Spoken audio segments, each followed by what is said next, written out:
Good morning, and today we'll be answering 8 questions on Chapter 11 Response Study Assessment.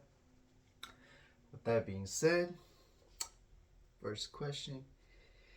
In the article, it talks about a married man having infidelity and gets caught in the act by his wife, which causes a divorce. And it is also ironic that that is also the same way that he met his wife, which was through online gaming. Obviously, he wasn't dating nobody at the time, and he didn't have any affairs. But yeah. Number two, media ecology perspective thinks technology changes your concept on the way you look at things. I think TMC is a positive thing in our society, but people tend to misinterpret what people are trying to say when using it, causing a big miscommunication. So it's the people's fault for the way that they think or their way of thinking. Number three, I think we are adapting to the communication. We went from texting and letters to using text abbreviations and now having emojis. And not just that, we tend to use words differently for other meanings that many understand. I agree with Sherry. I felt like I've lost a lot of connections with my siblings since they started using technology like video games. They don't have phones, so thank God, but mainly like video games and TV. And my parents can agree with that. Technology has really distracted us and keeps us away from things that really matter: human connection and life. Number four, a person I know who comes off very differently online than in person is my store manager. She's really nice in group messages and very positive, but a devil in person. A TMC behavior that negatively affected my relationship was text messages.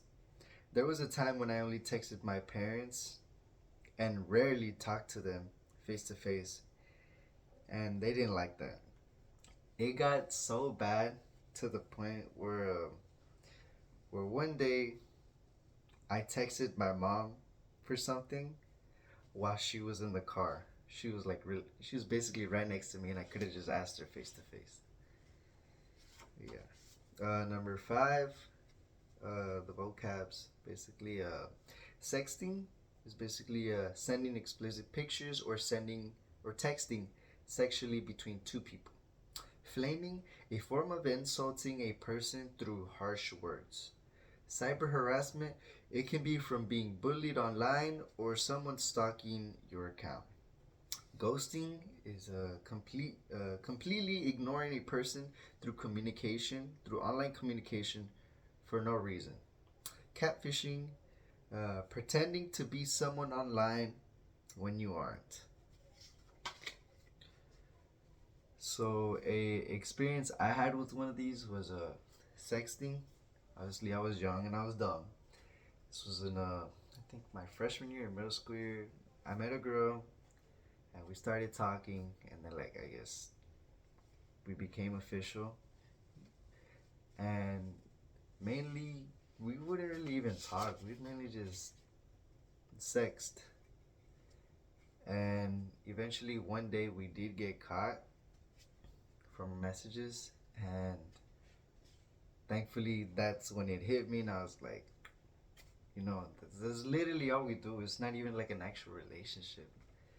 And so I made the big boy move to like call it like, hey, we should break up, because we're basically just in it for this and not for the actual purpose of a relationship.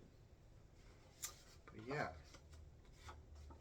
don't sext people. Don't do that. Number six, I don't think I've offended anybody in any way when posting. At least that's what I think. I don't think I've ever have. Never never said anything that I shouldn't have. There are some posts that are aligned not with the with commitments, which are just some random things that I tend to post, like a highlight or like a post about my favorite team and whatnot. With my comments, I try to focus on the post and not anything that will offend or start a argument. I've only posted once about alcohol, and I plan on never doing it again. An employer would probably fire me for for the post that I've made on prom night. But that's about it. For number 7, chronic sleep deprivation or deprivation.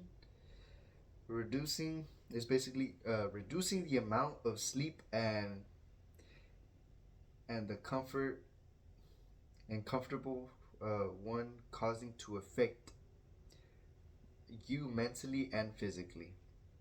An example is a kid staying up late on his phone and waking up to school the next day, and it affects him in class and he can't study or stay up. You know, it's happened to all of us in school, you know.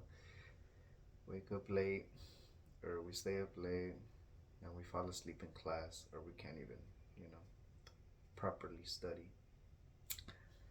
I think the cell phone etiquettes excuse me. I think the cell phone etiquettes are the most helpful due to the fact that they show you how to keep your phone from distracting you when trying to communicate with others. I plan to improve in these areas by putting the cell phone etiquettes to work. And finally, number 8, after watching that little video of that Prince guy, 3 additions I would add would to be to put down the phone and enjoy little for what it is, or to enjoy life for what it is. The other one is to learn to control the phone and not the phone control you. The last one is don't believe what your friends tell you, because not everything on the media is true. And that's it. Thank you very much. Y'all have a good rest of your day.